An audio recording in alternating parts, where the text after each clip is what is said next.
Bienvenidos al Ministerio en Vivo de la Iglesia Cristiana Monte Sinaí. Estamos ubicados en el 5424 Tamara Street en Las Vegas, Nevada. Los invitamos a uno de nuestros servicios. Domingos 10 a.m. Escuela Dominical, 11:30 a.m. y 7 p.m. Mensaje de la Palabra de Dios. Miércoles 7 p.m. Servicio de oración. Viernes 7 p.m. Servicio para damas, varones y jóvenes. Esperamos que estos mensajes sean de bendición para su vida. Enseguida el mensaje de hoy. Dios los bendiga.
El día de ayer y años atrás el Señor nos dio la oportunidad de ser papá por segunda vez y hoy precisamente Dani está cumpliendo 27 años, así que le queremos decir a estos dos hermanitos tan lindos que Dios los bendiga, ¿no es cierto?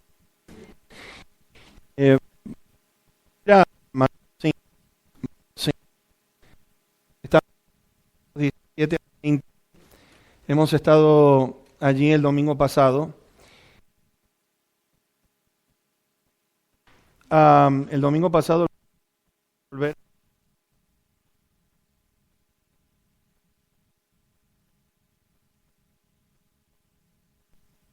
importantes y le pido al Señor que nuevamente lo que vamos a hacer en el día de hoy de poder escucharlos, aquellos que tengan Facebook, el mensaje nuevamente allí, no solamente en audio, pero también en video. Así que estamos tratando de llevar el mensaje a todas partes del mundo. Le damos gracias a nuestro Dios, vuelvo a repetir, que Dios ha sido tan bueno con esta pequeña iglesia en poder llevar arriba de 80 países, naciones que nos escuchan domingo tras domingo. Así que le damos gracias a Dios por esto. Estamos en Mateo 5, en una parte para mí esencial en el Sermón del Monte. Y esencial porque son palabras bien profundas las que Dios está compartiendo a través de su Hijo Jesús.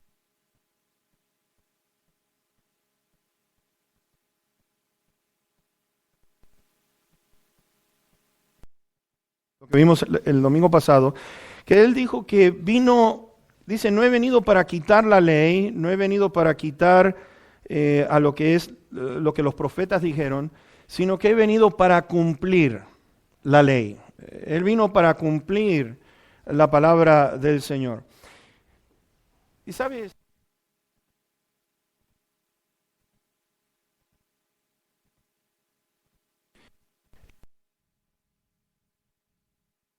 produjo este evento tan increíble como es la Navidad, el nacimiento del Hijo de Dios aquí en la tierra. Al Él haber venido aquí a cumplir esas escrituras, necesitamos entender un poquitito el trasfondo y el por qué está enseñando esto que estamos viendo aquí en el Sermón del Monte. Vemos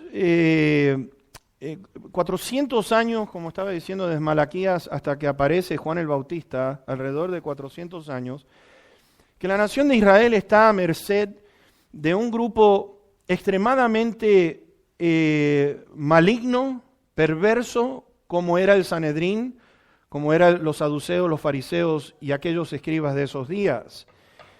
Y vamos a ver un poquitito el por qué estamos hablando de esta manera. Hay un confrontamiento serio entre Cristo Jesús con esta gente. Y este Sermón del Monte está prácticamente dedicado, vamos a ver que está la mayor parte dedicado a lo que es las falsas enseñanzas de este grupo, que vamos a notar algunas cosas. Voy a compartir algunas escrituras para que ustedes puedan entender un poquitito más el por qué el Señor está enseñando lo que está enseñando.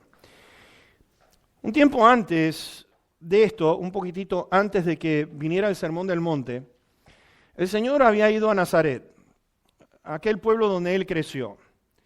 Y dice que entró en la sinagoga y empezó a enseñar, y abre la sección del libro de Isaías, donde dice que estaba escrito de Él, que el Espíritu del Señor sería sobre Él, por cuanto lo había ungido para dar buenas nuevas a los pobres, sanar a los quebrantados, predicar libertad a los cautivos, y termina diciendo esto: hoy se ha cumplido las escrituras entre ustedes. Fíjense, hoy se ha cumplido las escrituras entre ustedes. El poder, el mensaje de nuestro Señor fue captado por algunos de los fariseos. Allí en Juan capítulo 3 encontramos a Nicodemo, que era uno de los principales de aquel Sanedrín, fariseo también, viene a Jesús de noche, y entonces dice algunas palabras bastante interesantes de notar con respecto a este grupo, que estaba en alerta. Estaba este grupo tratando de averiguar si el Mesías había llegado. Lo vemos con Juan el Bautista: ¿eres tú el Mesías? Juan dice: no, yo no soy, pero viene uno detrás de mí. Y entonces Nicodemo le dice: sabemos, plural, sabemos que has venido de Dios. Fíjense en lo que está diciendo, que has venido de Dios como maestro, porque nadie puede hacer estas señales que tú haces si no estuviera Dios con él. Lo está declarando, hay algo en este Jesús, ¿no es cierto? Lo interesante de todo es que este grupo sabían que Él era el Mesías. No es que estaban como tratando de ver si era el Mesías o no. Ellos sabían que era el Mesías. Y la razón por la cual podemos decir esto es que más adelante allí en Lucas, donde el Señor Jesucristo dice: les voy a arrancar, va a ser quitado el reino de ustedes y se va entregado a otros, lo cual está hablando de los gentiles. Y dice que ellos sabían que estaba hablando de Él. Que estaba hablando de que el Padre había enviado a otros a comunicar un mensaje, lo mataron, sabían que eran los profetas, y después dice: voy a enviar a mi hijo, le van a hacer caso. Y entonces encontramos nosotros de que hay un rechazo completo a este Mesías. Lo estaban esperando, pero ¿por qué tenían rechazo por él? Bueno, el asunto está, el problema, nos dice en Lucas 16, versículo 14, que eran avaros.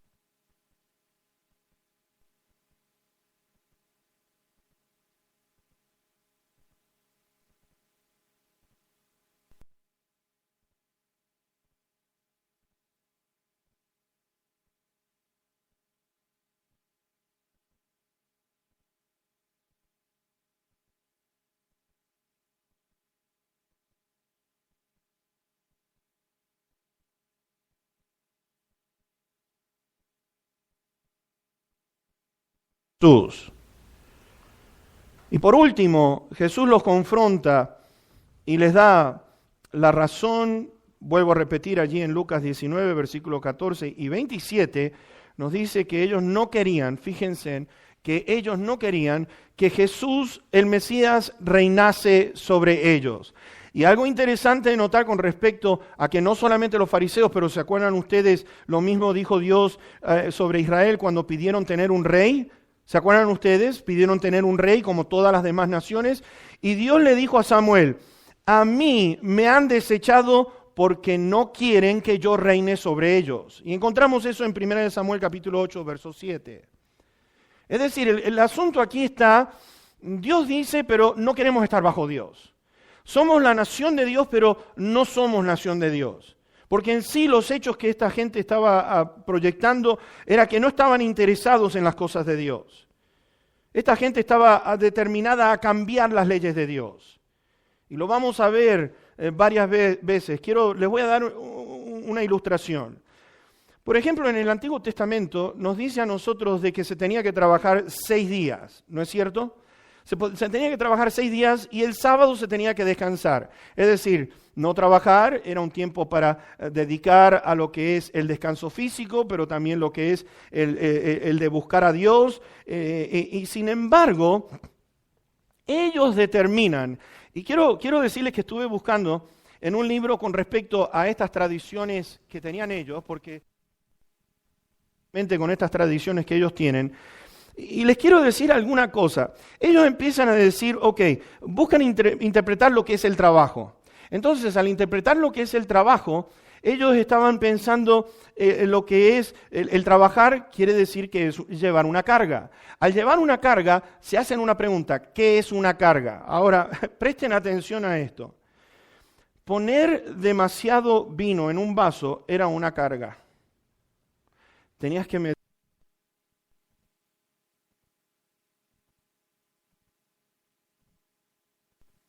Estabas quebrantando la ley. ¿Cuánto aceite se tenía que poner sobre una herida? Porque tenía que ser contado, los movimientos tenían que ser detallados, bien contaditos. Todo lo que fuera de más, entonces para ellos se estaba constituyendo en una carga. Te voy a decir una cosa, no podían, y esto yo no sé, me estaba riendo, no podían cargar o llevar una lámpara de un lado del cuarto a otro porque tenían que contar los pasos que tomaban. Si podían o no levantar a sus hijos o no.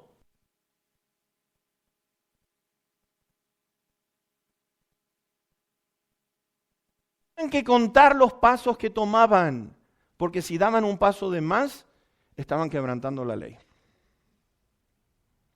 Para mí esta gente eran ridículos e insoportables y eso es lo que el Señor tuvo que confrontar en sus días. Gente ridícula en estar hablando, no se podía sanar a nadie, ni ayudar a nadie porque es día de reposo, es una carga, es un trabajo, todas regulaciones legalistas. Y Jesús no está hablando de estas leyes que estos fariseos están hablando porque eran absurdas, están fuera de la palabra de Dios. Y el Señor Jesús dice, vean ustedes en Mateo 23, verso 4, fíjense en lo que está diciendo el Señor Jesucristo confrontando a este grupo. Porque atan cargas pesadas y difíciles de llevar y las ponen sobre los hombros de los hombres, pero ellos, los fariseos, ni con un dedo quieren moverlas. Hablaban, hagan esto, hagan lo otro, pero ellos estaban haciendo todo lo contrario a lo que estaban diciendo. Y aquí tenemos a Jesús, el profeta de Dios. ¿Qué es un profeta? ¿Qué es un profeta? El profeta simplemente tenía que hablar, es tan sencillo esto, tenía que hablar las palabras del Señor. A Moisés le dijo, yo estaré con tu boca y te enseñaré lo que hayas de hacer. Te voy a enseñar, te voy a decir las palabras y vas a hacer tal cual como yo te digo. A Jeremías le dijo lo siguiente, dirás todo lo que te mande. Ustedes lo pueden ver en el capítulo 1, versículos 7 y 9.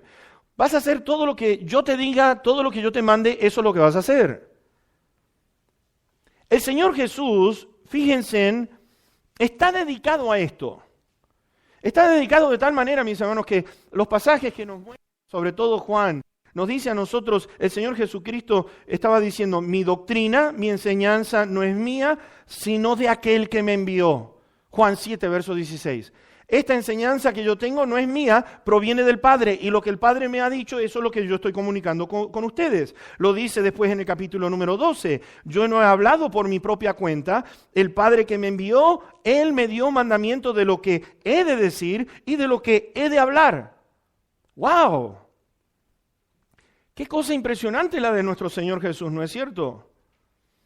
Y vemos entonces en Mateo capítulo 5, versículos 3 al versículo número 12, encontramos de que el Señor está hablando del creyente, está hablando de los hijos del reino, la manera que tiene que comportarse, ¿no es cierto? El Señor Jesús está hablando de lo que está pasando en el interior. Vemos después en los versículos 13 al 16 que está hablando de cómo hemos de manifestarnos exteriormente con respecto a lo que está sucediendo interiormente. Y versículos 17 al 20, donde vamos a estar aquí, nos enseña que debe de existir una obediencia completa como hijos de Dios a la palabra de Dios. Completa. Los hijos de Dios tienen en alta estima la palabra de Dios. Los hijos de Dios no pueden vivir sin la palabra de Dios porque es el pan diario, es lo que alimenta nuestro ser, es lo que alimenta nuestra alma y lo que alimenta nuestro espíritu. No solo de pan vivirá el hombre, sino de toda palabra que salga de la boca de Dios. El Hijo de Dios se goza, me deleito en tu ley, como dice allí el Salmo 119. Ahora, vamos a entrar, si no, nada más que la introducción y tenemos que ver los versículos en el día de hoy. Vamos a ir al versículo número 18. Habíamos visto el 17 la semana pasada, estuvimos dedicados nada más que en ese solo versículo. Así que vamos a avanzar. Versículo 18, vean lo que dice allí. Porque de cierto les digo que hasta que pasen el cielo y la tierra, ni una jota, ni una tilde pasará de la ley hasta que todo sea cumplido. ¿Sabes? Nada va a suceder hasta que no se cumpla lo que está escrito aquí. Interesante notar que el Señor, a través del Antiguo Testamento y del Nuevo Testamento, allí en Isaías 34, lo encontramos en Isaías 65, nos habla de que este universo va a ser deshecho, que van a pasar los cielos y la tierra. ¿No es cierto? El universo entero va a ser recreado. Lo vemos en Mateo 24, lo vemos en 2 de Pedro capítulo 3, lo vemos en Apocalipsis capítulo 21. Vemos que el universo entero va a ser deshecho y va a ser hecho nuevamente. ¿Por qué? Porque el autor de la creación es Dios, y Dios, al haber implementado su palabra, mis hermanos, es el único libro que yo pueda considerar en el mundo entero, y va a ser el único para siempre, en el cual este libro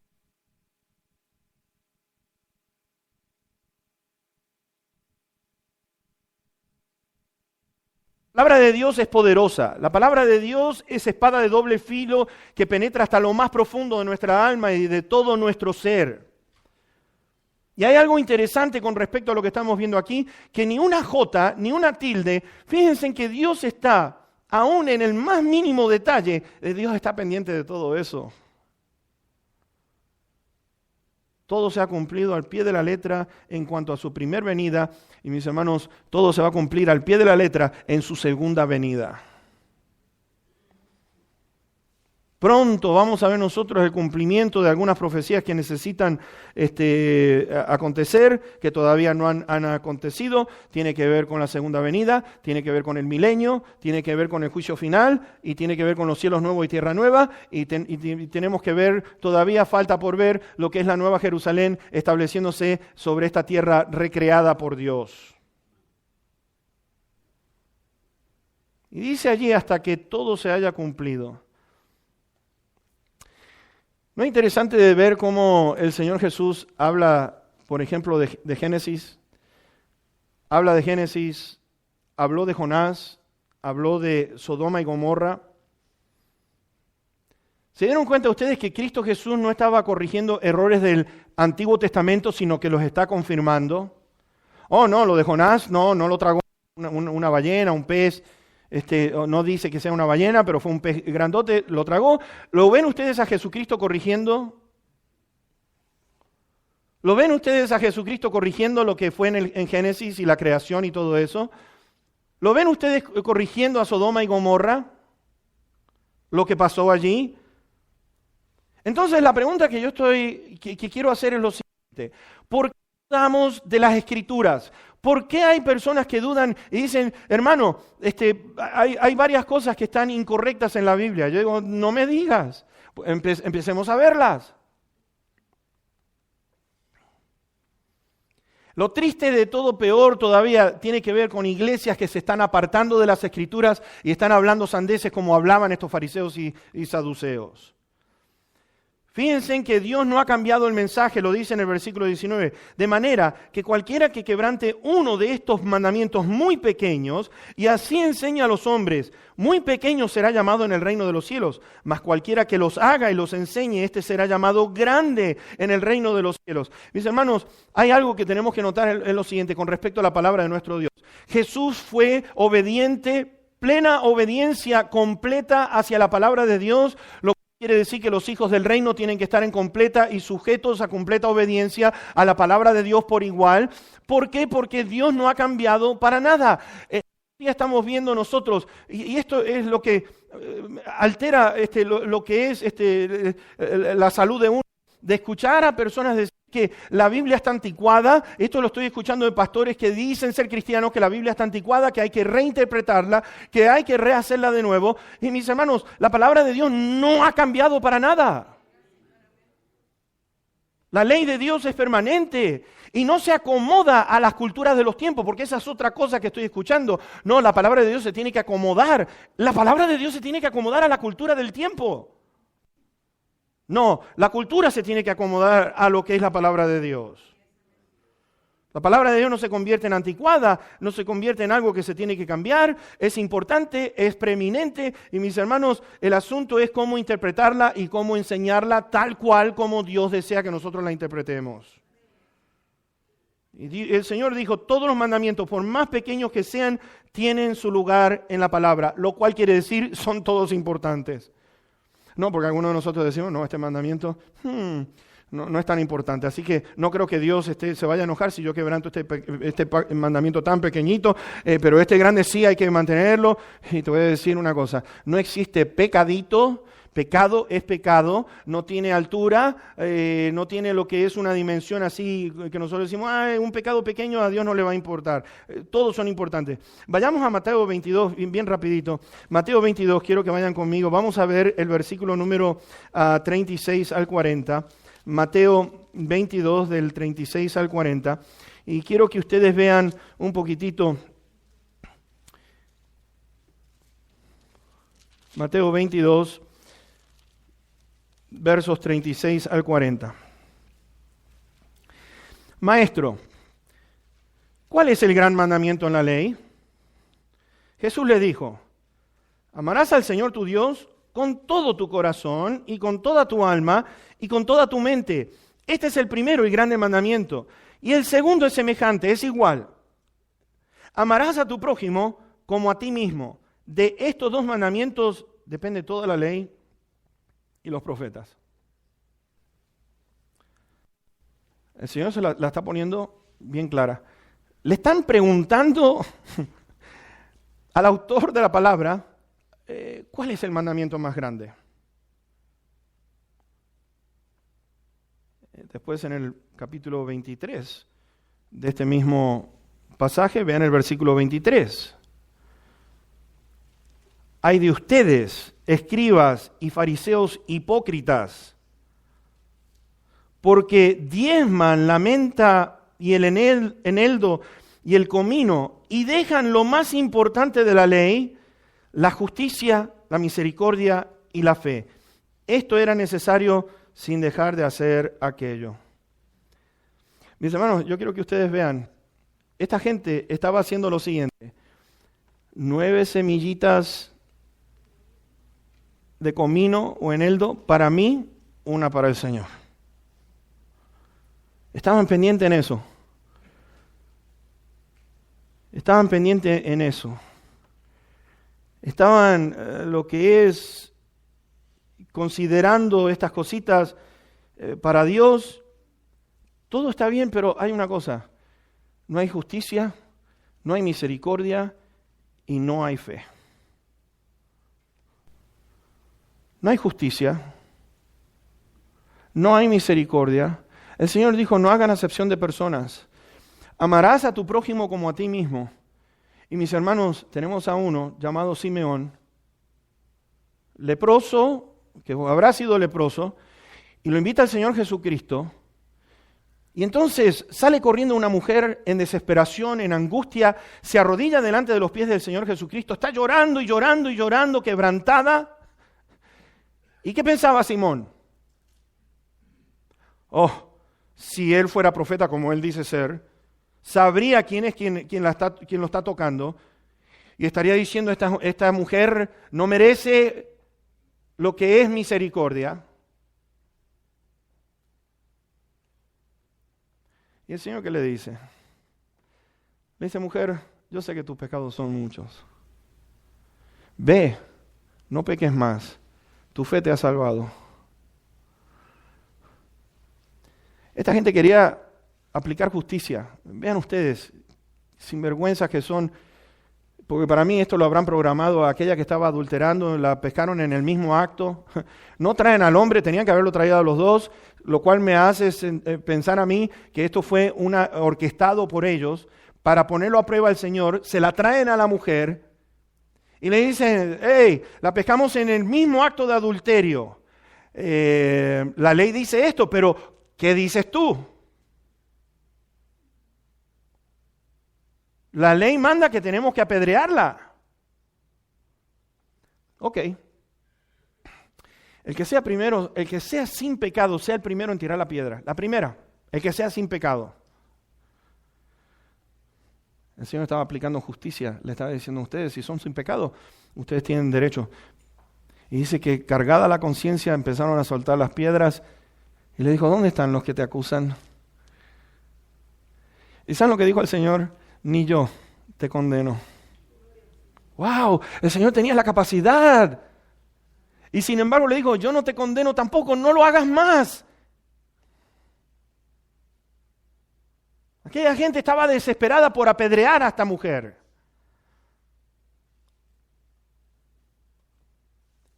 Y el Señor le está diciendo a ustedes son tan hipócritas. No permiten a nadie entrar al reino de los cielos, ni ustedes van a entrar, ni permiten que otros entren. La cosa era seria, mis hermanos. Este grupo era un grupo extremadamente peligroso. Santiago, el medio hermano del Señor Jesucristo, escribe esto, porque cualquiera que guardare toda la ley, pero ofendiere en un punto, se hace culpable de todos. Wow, ¿ustedes quieren estar estrictos en la ley? Fallan en uno, fallaron en todos. Lo cual el Señor estaba diciendo, ustedes están condenados y necesitan misericordia, pero el Señor dijo, ustedes no quieren venir a mí para que tengan vida eterna. Nosotros no somos esclavos del pecado, dijeron ellos. Ustedes son esclavos del pecado, ustedes son hijos del diablo porque los deseos de su padre están queriendo hacer.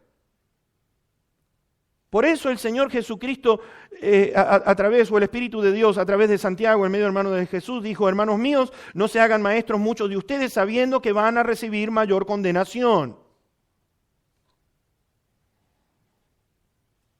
Ahora es tan importante que nosotros entendamos la importancia del llamado y cuánta responsabilidad hay detrás del llamado de nuestro Señor Jesús. ¿Me entienden? Este es un sermón central, tiene que ser central en la vida de nosotros. ¿Por qué? Porque el Señor nos está hablando con respecto a nuestra condición espiritual. Que necesitamos al Señor, que necesitamos humillarnos, bienaventurados los pobres en espíritu, porque de ellos es el reino de los cielos. Los que son pobres en espíritu, que tienen que decir, Señor, sin ti yo no puedo hacer nada, yo dependo de ti completamente. Y empezamos a ver todas las bienaventuranzas como ya hemos visto en estos días. Hay un pasaje, por falta de tiempo, necesito ir un poquitito más rápido, pero si están tomando apuntes, en Hechos 20, versículos 29 al 32, Pablo se está despidiendo en cierta manera y está diciendo esto. Yo quiero que ustedes noten por qué la iglesia necesita estar pendiente en cuanto a las enseñanzas que reciben. Dice allí, porque yo sé que después de mi partida entrarán en medio de ustedes lobos rapaces que no perdonarán al rebaño, y de ustedes mismos se levantarán hombres que hablen cosas perversas para arrastrar tras sí a los discípulos. Por tanto, velen, acuérdense en que por 3 años de noche y día no he cesado de amonestar con lágrimas a cada uno. Y ahora, hermanos, los encomiendo a Dios y a la palabra de su gracia, que tiene poder para sobreedificarnos y darnos herencia con todos los santificados. ¡Wow! Es una cosa en la cual tenemos que ver lo que dijo el Señor Jesucristo, aquel que enseña a los hombres, ¿ok? Está diciendo de manera que cualquiera que quebrante uno de estos mandamientos pequeños, y así enseña a los hombres a estar quebrantando los mandamientos de Dios, muy pequeño será llamado en el reino de los cielos. Mas cualquiera que los haga, fíjense, cualquiera que los haga y los enseñe. Y aquí es algo en el cual tenemos que estar pendientes de lo que el Señor Jesucristo está diciendo. Porque fíjense en que si hay algo que tenemos que entender nosotros como hijos de Dios, es lo siguiente. Santiago dijo esto: no se hagan tan solo oidores de la palabra, pero sean hacedores de la palabra. Pónganla en práctica, escuchan los mandamientos de Dios, pónganlos en práctica inmediatamente. El Señor Jesucristo está enseñando, ¿se acuerdan ustedes? Aquel que construyó su casa sobre la arena y aquel que construyó sobre la piedra, sobre la roca. El Señor dijo lo siguiente: cualquiera pues que me oye estas palabras y las hace, les voy a decir a quién los voy a comparar. Lo dice Deuteronomio número 8, cuidarás de hacer todo, poner por obra todo mandamiento que yo les ordeno hoy. Y Pablo le dice a Timoteo: sé ejemplo de los creyentes en conducta y en la palabra. La palabra y en tu conducta. En la palabra y en tu conducta. Lo que estás hablando, lo que estás enseñando, que sea algo que tú lo estés viviendo.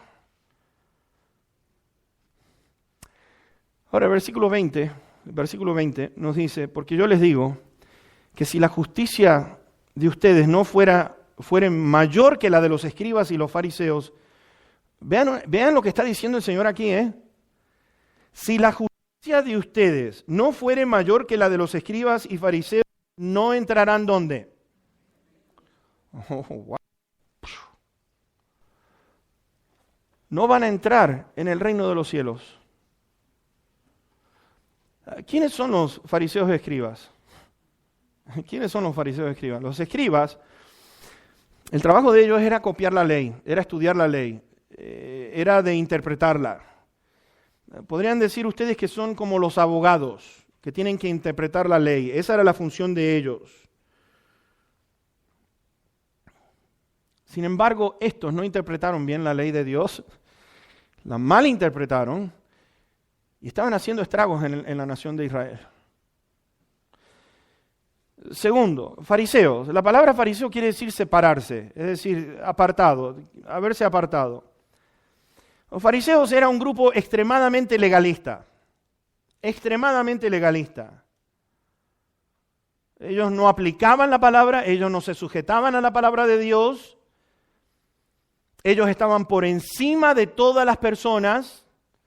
Fíjense, le están preguntando: Señor, ¿cuáles son los mandamientos mayores? Amarás al Señor tu Dios, pero dice, ¿amarás a quién? A tu prójimo. Ahora, ¿a quién se tiene que amar? Bueno, el Señor Jesús nos muestra después, vamos a entrar a eso, yo creo que el año que viene, si Dios lo permite, porque dice, amarás a tu enemigo y vas a bendecir a los que te maldicen. Y entonces algunos se ponen nerviosos. Amar al enemigo, orar por ellos, bendecirlos. No. Sí. El Hijo de Dios no está por encima de la palabra de Dios.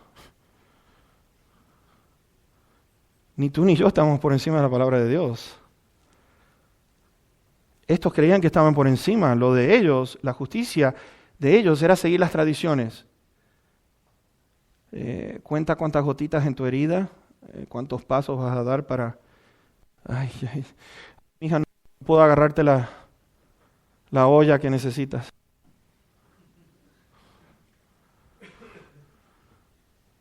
En ese día, si estabas despeinado, tenías que estar despeinado todo el día porque no podías peinarte. No, en serio le estoy diciendo.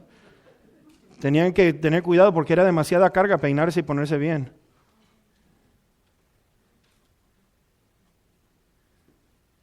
Todo se basaba en lo externo, en apariencias.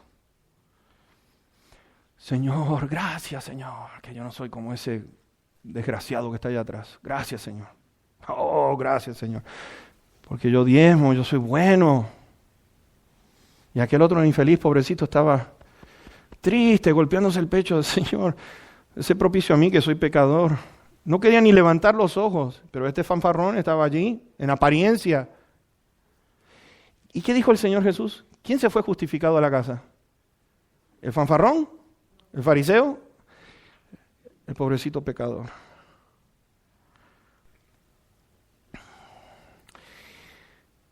El Señor está diciendo que no se basa en obras, se está basando en arrepentirse de aquello que hemos hecho, porque hemos lastimado al Señor, hemos dañado. El Señor está triste, no soy como fíjense en, ¿por qué ustedes creen que el Señor Jesús está hablando de la ira? ¿Por qué ustedes creen que está hablando del adulterio? Aquí en el capítulo 5 de Mateo, ¿a quién está dirigido estas enseñanzas? ¿Quién creen ustedes que estaban llenos de ira? ¿Quién creen ustedes que estaban adulterando? ¿Quién creen ustedes que estaban divorciándose? ¿Y quién estaba haciendo juramentos? Era este grupo. En esas tradiciones te voy a decir una cosa. Si la mujer quemaba la comida, eso era suficiente para divorciarla.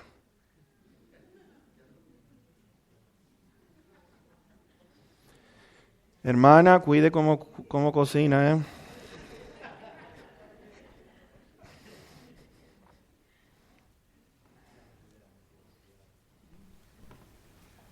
Sí, no.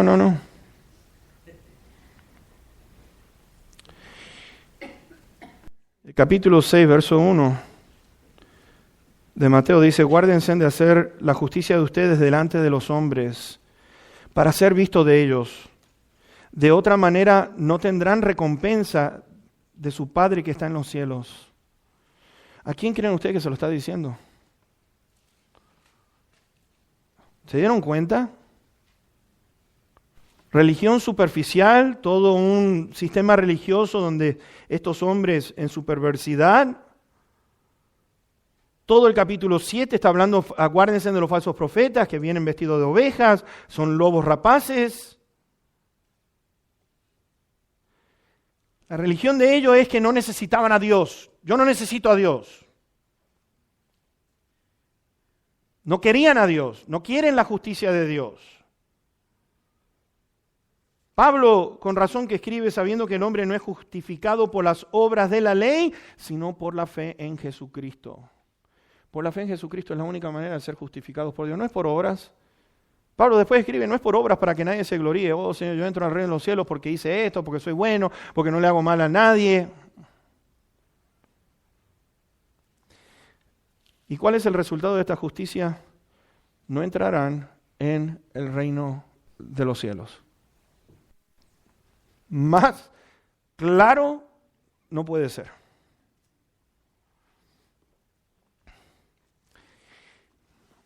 Yo quiero cerrar con esto. ¿Por qué es tan importante lo que acabamos de leer en estos versículos? Porque te voy a decir, te digo, yo no sé tú, pero esta palabra para mí es lo más maravilloso que puede haber en toda la tierra. Proverbios 8 nos dice a nosotros que este libro no tiene valor, no hay piedras preciosas, no hay nada en el mundo que se pueda comparar a lo que está escrito en este libro. Y mis hermanos, cuando uno ama esta palabra y ama las enseñanzas de nuestro Señor Jesús, empezamos a filtrar todo aquello que está en contra de la palabra de Dios.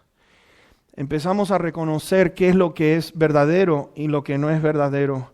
Y hay muchos farsantes, lamentablemente, que han tomado esto como un negocio para alterar la palabra de Dios y llevar a la gente a hacer cosas que yo digo, Dios mío, ¿por qué? ¿Por qué? Pero la culpa no es de ellos, te voy a decir.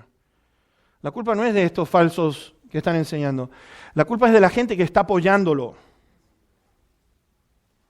y que no entienden lo que está escrito en este libro. Y yo en este día te quiero decir una cosa, y voy a cerrar con este pensamiento. ¿Sabes? Está por terminar el 2016. Se nos ha ido rápido el 2016, ¿no es cierto? 2017, si es que Dios nos da vida, está a la vuelta. ¿Cuál es el deseo más grande que puedas tener como hijo o hija de Dios? Si no es estar enfocado en las enseñanzas de nuestro amado Señor Jesús y de crecer en esta palabra y madurar y poder confrontar el error y poder decir, esto no es lo que Dios está diciendo. Y de poder decir, Señor, te amo con todo mi corazón. Pero el segundo mandamiento dice, amarás a tu prójimo. Amarás a tu prójimo como a ti mismo. Y mis hermanos, nuestro ejemplo del Señor Jesús crucificado, tienes que entender una cosa. Se tiene entendido que alrededor de 3 libras de carne se habrán desprendido de Cristo Jesús cuando le pegaron esos azotes. 3 libras de carne volaban, prácticamente estaba sin sangre, alrededor se calcula, escuchen esto lo están hablando los doctores, se calcula que alrededor, si esas fueron las heridas, alrededor de 5 litros de sangre derramó Cristo Jesús antes de ser crucificado.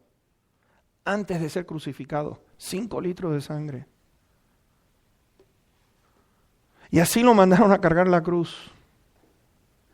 En la debilidad que él tenía, sin dormir, sediento. Y lo hizo todo por nosotros para que la palabra de Dios se cumpliera. Esto es lo que el Padre dice que quiere que yo haga y eso es lo que yo voy a hacer. Oh, mis hermanos, este Salvador merece toda la honra y merece toda la gloria. Merece que obedezcamos. Déjame decirte, hay recompensa para que todos aquellos que están batallando con su carne y están diciendo, no, me la haces, me la pagas. Te metiste con la persona equivocada. Pero el Hijo de Dios, bienaventurados los misericordiosos. Bienaventurados los misericordiosos. Bienaventurados los mansos y los humildes de corazón. Bienaventurados por cuanto digan toda clase de mal en contra tuya, porque tu galardón es grande en los cielos. Amén. Vamos a orar. Amado Padre que estás en los cielos, te damos tantas gracias, Señor. Hemos conmemorado la Santa Cena, Señor, y Padre, hay tantos detalles que no nos damos cuenta cuánto dolor sufrió tu Hijo. Que en esas heridas, Señor, aquella cruz que pesaba alrededor de 200 libras fuese puesto sobre Él, estando la piel viva, la carne viva, los tejidos, las venas en el aire, y el roce de aquella madera, aquella corona de espinas incrustada en su cabeza, en su cerebro. Bendito Dios, por favor, te ruego, Señor. Y tú dijiste, Padre, a través de tu Hijo. Tu Hijo dijo, yo no he venido para cambiar lo que mi Padre ya escribió. He venido para cumplirla. Te damos gracias, Señor Jesús, por habernos amado tanto. Gracias, Señor Jesús, por haber dado tu vida en la cruz del Calvario. Y gracias porque llevaste nuestros pecados. Nuestra condenación fue puesta sobre ti.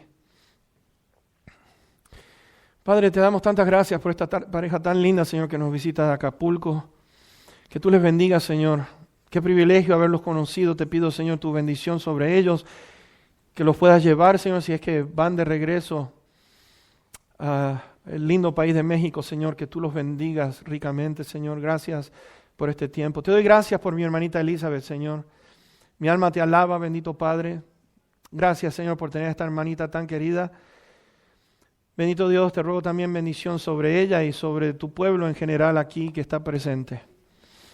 Te ruego, Padre Santo, ahora que nos lleves con bien a donde vamos a ir, pero tráenos con bien, Señor, en esta noche, para escuchar, Señor, allí en Josué capítulo 8, lo que tú quieres enseñarnos.